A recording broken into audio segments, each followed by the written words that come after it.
This entire administration is rogue. Rudy Giuliani, he lost his bar card as well as he lost all of his money. When we are looking at the black letter of the law and they are deciding, I'm just going to ignore it, then they are wrong.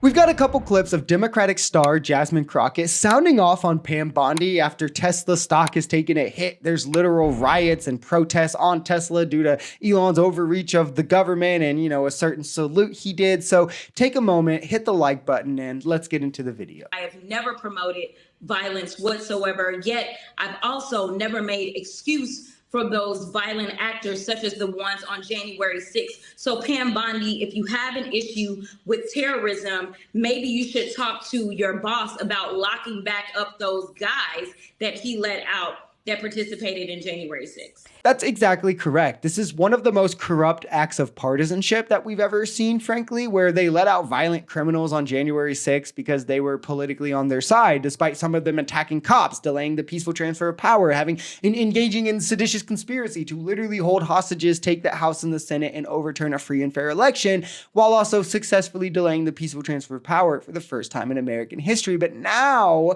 they want to go as far to call people terrorists because they're rioting at a Tesla, because they see it as some politically advantaged strategy to claim it's the left to further justify their own January 6th riots. I don't know. However, not a single Democrat has called for these riots, has supported the riots. The violence has been condemned at a mass level by Democrats, which is the difference between the Republican and Democratic Party. We won't just pretend it's Antifa or, oh, well, it's actually the Proud Boys in disguise doing the attacks. Haha. But everyday people on the right are also just as mad as Elon for Nazi saluting and then coming after their entitlement. So we literally have no idea what side it is doing this on a larger scale, or if they're even political in nature. Not everything is some political conspiracy as MAGA wants to pretend, in comparison to, however, Trump on January 6th directly telling the mob to go and fight like hell. This entire administration is rogue. And this isn't about partisanship. I keep trying to tell people that we are living in the time of good versus evil, right versus wrong. And right now, when we are looking at the black letter of the law and they are deciding, I'm just going to ignore it, then they are wrong. That is clear as day. And right now, they are going after anyone who decides that they will challenge them, whether it's the judges that are sitting on the benches, whether it is lawyers that have decided that they were going to represent their clients to the best of their ability, and most of them won against Trump and his administration.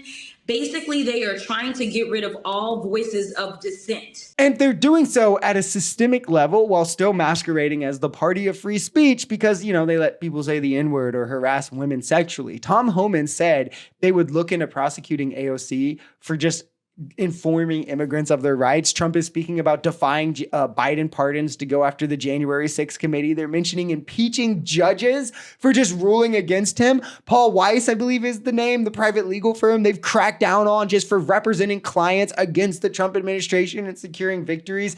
This is authoritarian. It's literally dictatorial level of top-down, boot-on-the-neck type suppression of dissenting voices, trying to manufacture consent for this anti-American, anti-constitutional, anti-democratic policy and positions that they're implementing that nobody supports, nobody asked for, all while they're rapidly expanding the power of the executive to do so. The Trump administration is losing. There are over 100 cases going on right now, and what we see is that we've got people like Attorney General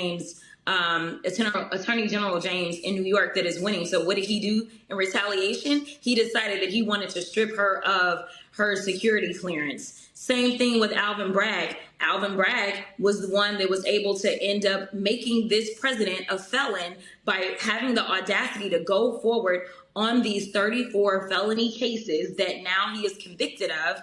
And ultimately, he was convicted by a jury. And he had the opportunity to have terrible lawyers. He's always had terrible lawyers, lawyers that lose their bar cards.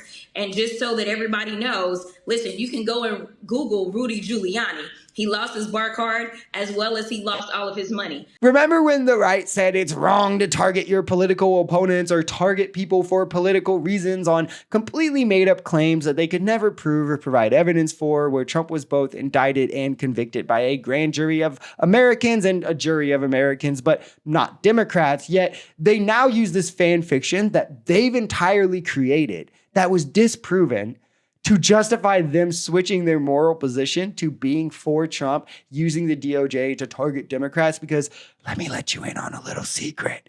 They were always the party of targeting political opposition. It was the Spider-Man meme, and it's what they've always wanted. They cheered on Trump, claiming he would lock up Hillary in his first term, going after Comey and like McCabe and the others that he used, like the IRS or whatever, to cause Cohen, right? That caused tens of thousands of legal fees to. But we're supposed to believe that this all either never happened or it was all the exception because all of those people just deserved it. You know, the amount of cope, the amount of genuine fantasy you have to indulge in to be MAGA has to be exhausting, especially with how conflicting, like, and changing the moral positions are.